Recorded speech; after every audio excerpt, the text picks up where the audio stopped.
Добро пожаловать на канал «Будет вкусно». Сегодня мы научимся готовить кокосовое молоко. Для начала нужно кокос расколоть.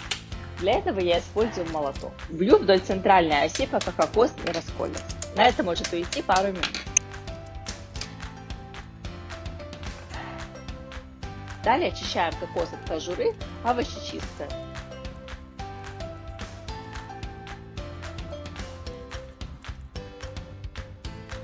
Нарезаем кокос на кусочки в зависимости от мощности вашего блендера и затем перемещаем в чашу. Заливаем 2 стаканами воды и измельчаем.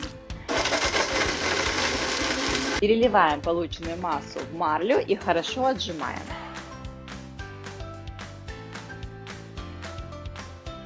Чем сильнее отожмем, тем суше и рассыпчатее в итоге получится кокосовая стружка. Кокосовое молоко готово.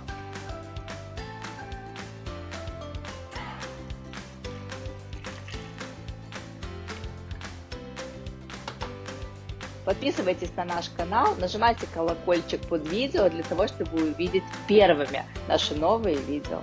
Будет вкусно!